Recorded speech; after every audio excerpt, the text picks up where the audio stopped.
fait attention, s'il tire, on s'arrête toujours. Super bien,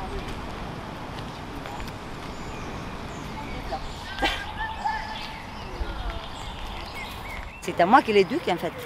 C'est pas mon chien, enfin, il m'apprend à faire, à le connaître en fait.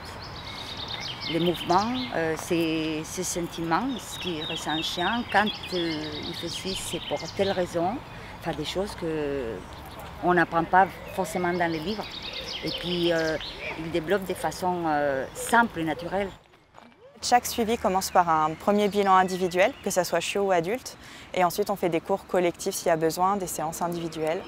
Il y a une question de sécurité, le rappel, la marche en laisse, parce que la ville, c'est pas un environnement fait pour le chien finalement.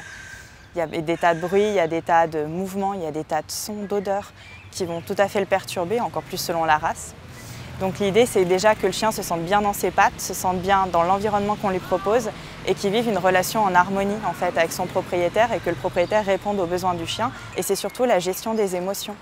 Un chien qui s'excite, qui frustre en voyant ses congénères, c'est avoir quand même un chien globalement stable, mentalement, physiquement, et qui du coup rejoint toutes les notions de sécurité. Voilà. Si on détache son chien et si on a le droit de le détacher, il faut avoir un super rappel. Si on n'a pas de rappel, si on a un chien qui obéit pas, qui revient pas ou qui se jette sur les cyclistes ou les coureurs, on ne le détache pas, on le met en longe. Aujourd'hui, la tendance est à l'insertion de l'animal dans la ville ou en campagne ou ailleurs.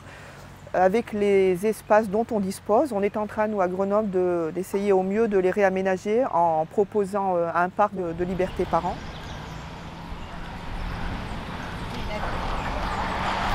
C'est bon? Ouais, il est calme. En fait, on essaye de mettre une énergie calme. C'est le but. Plus on monte en excitation, plus on aura les... C'est des jeunes chiens.